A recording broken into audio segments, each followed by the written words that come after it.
দর্শক, আজকে একটি সুখবর দেব। সেই খবরটি হচ্ছে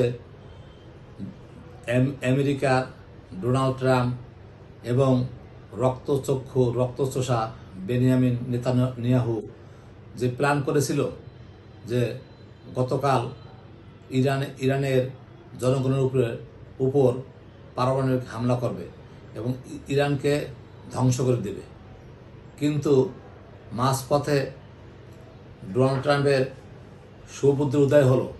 সেটি হলো যে যদি পারমাণবিক বোমা মেরে ইরানকে ধ্বংস করে দেয়, তাহলে রাশিয়া, চীন, উত্তর কোরিয়া বসে আঙ্গুল চুষবে, তারাও পারমাণবিক হামলা করবে আমেরিকাতে। ডোনাল্ড ট্রাম্প এগুলো সব ভেবে সে কী করছে, সে পাকিস্তানের পররাষ্ট্রমন্ত্রী এবং সেনাপ্রধান আসিফ মুনিরকে দিয়ে একটি প্রস্তাব পাঠিয়েছে। কোথায়? ইরানের পররাষ্ট্র মন্ত্রণালয়ে, যে আমরা তোমাদের 10 দফা দাবি মেনে আপাতত 15 দিনের জন্য যুদ্ধবিরতিতে গেলাম।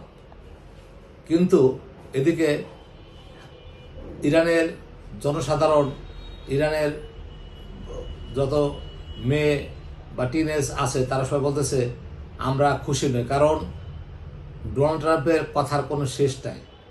সে এখন নিজে সব কিছু হারিয়ে, সব কিছুর ভয়ে এখন যুদ্ধের জন্য 15 দিনের যুদ্ধবিরতির আহ্বান জানিয়েছে।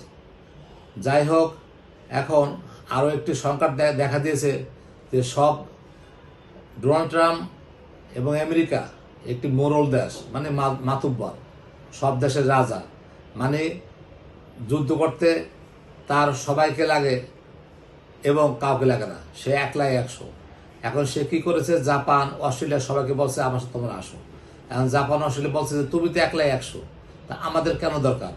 তুমি বাবা, তোমার কাছে যে আমাদের টন টন স্বর্ণ ডলার জমা আছে, এগুলো ফেরত দাও, কারণ তোমার কাছে এটা রাখা আমাদের নিশ্চিত না, কারণ তুমি যুদ্ধে হেরে যাচ্ছ, তোমার পাশে কেউ নেই। তো অতএব তুমি আমাদের স্বর্ণ গয়না, আমাদের যা আছে সব ফেরত দাও। এখন দেখা যাচ্ছে যে আস্তে আস্তে ইরান, চীন, রাশিয়া, তুরস্ক, পাকিস্তান একটা বলয় হবে এবং আমেরিকা তার যে সাথে দেশগুলো আছে সেগুলো নিয়ে একটা বলয় তৈরি করবে। তাই এখন ট্রাম্প বিভিন্ন চিন্তা করে, ট্রাম্প কী করছে, সে 15 দিনের যুদ্ধবিরতি দিচ্ছে। তাই আমরা আমাদের একটু সুখবর, যাতে আমরা ভালো থাকতে পারি। এবং ট্রাম্প আরও বলেছে যে, ট্রাম্প কেন বলেছে হাজার হাজার তেলবাহী জাহাজ হরমুজ প্রণালীতে বন্ধ হয়ে আছে।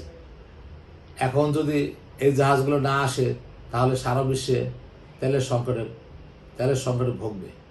এই জন্য ডোনাল্ড ট্রাম্প আসিফ মুনিরের সহায়তায়, পাকিস্তানের এবং পররাষ্ট্রমন্ত্রীর সহায়তায় এই যুদ্ধ বিরতির প্রস্তাব করেছে এবং ইরান কিছুটা মেনে নিয়েছে।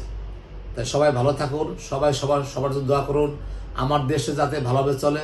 আল্লাহ হাফেজ। আমি সৈয়দ মাহবুব রহমান, মুন্সিগঞ্জ থেকে।